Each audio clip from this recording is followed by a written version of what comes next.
जनता आवाज news channel, आवाज जागरूक जनतेचा। मनपातील 776 रस्त्यांच्या कामात झालेल्या सुमारे 350 ते 400 कोटींच्या महाघोटाळ्याच्या बाबतीत आयुक्त यशवंत डांगे यांनी केलेला खुलासा पाहता ते मनपाचे आयुक्त आहेत की भ्रष्टाचारांचे प्रवक्ते? तुमच्या हाती आयुक्त म्हणून आम्ही शहर सोपवले, मात्र तुम्ही भ्रष्टाचारांना पाठीशी घालण्यामध्ये व्यस्त आहात।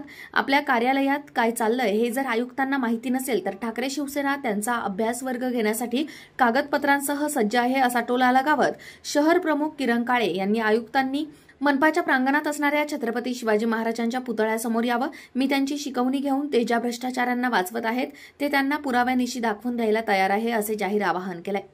शिरूर डांगे जे आहेत खरं तर त्यांनी आता मला वाटतं की या महायुती सरकारचं आणि भ्रष्ट ठेकेदारांचं प्रवक्तेपद जे आहे ते त्या ठिकाणी स्वीकारलेलं दिसतं। वास्तविक पाहता शिवसेनेचे आमचे नेते खासदार राऊत साहेब यांनी राज्याच्या मुख्यमंत्र्यांकडे त्या ठिकाणी तक्रार केली, त्या ठिकाणी त्यांना फाईल पाठवली त्यांच्या भ्रष्टाचाराच्या कारनाम्यांची, आणि या शहराच्या महायुतीचे सदस्य असणाऱ्या आमदारांवरती त्या ठिकाणी टीका केली होती।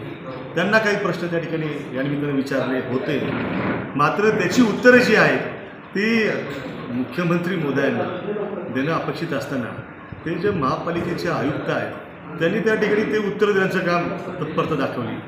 त्यामुळे अशा पद्धतीने जर त्यांना भ्रष्टाचारांचं प्रवक्तेपण करायचं असेल तर मला वाटतं की त्यांनी या शहराला आम्हाला कार्यक्षम, प्रामाणिक, भ्रष्ट नसणाऱ्या आयुक्तांची गरज आहे।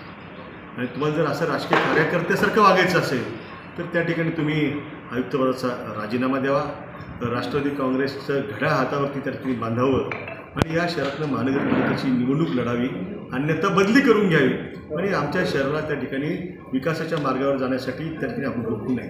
आम्ही मागणी करतो शिवसेनेच्या वतीने की आयुक्तांना सुद्धा या भ्रष्टाचार दडपण्याच्या प्रकरणामध्ये त्या ठिकाणी आरोपी करावं, त्यांच्यावरती एफ आय आर दाखल करावी।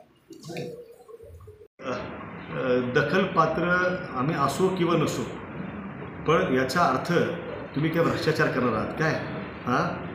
मागे मी या आमदारांना त्या ठिकाणी आव्हान जाहीर दिलं होतं की त्यांनी एक IT पार्क या ठिकाणी बनावट या शहरामध्ये उभा केला म्हणून।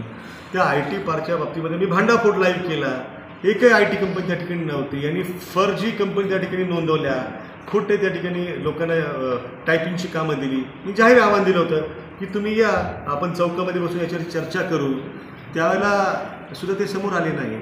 आता ह्या बनावट टेस्ट रिपोर्टच्या आणि घोटाळ्याच्या बाबतीमध्ये सुद्धा आम्ही मोठं आंदोलन ज्यावेळेला या शहरामध्ये केलं तेव्हा आम्ही त्यांना या आव्हान त्या ठिकाणी करून पत्र पाठवलं होतं की आपण समोर या आणि त्या ठिकाणी आपण दूध का दूध पाणी का पाणी करू, टेस्ट आपण सगळ्या रस्त्यांची रिपोर्ट त्या ठिकाणी घेऊन करू, तेव्हाही ते आले नाहीत। त्याच्यामुळे आमदार दखल कुणाची घेतात कुणाची नाही, यापेक्षा या शहरातल्या सामान्य माणसाच्या प्रश्नांची, या शहरामध्ये या झालेल्या स्कॅमची दखल शिवसेना ती घेते आणि त्यांना तुरुंगात घालण्यासाठी आम्ही कोणत्याही प्रकारचं कॉम्प्रोमाइज त्या ठिकाणी करणार नाही। दैनिक जनता आवाजसाठी प्रतिनिधी अभिजित डांगे। जनता आवाज न्यूज चॅनल, आवाज जागरूक जनतेचा।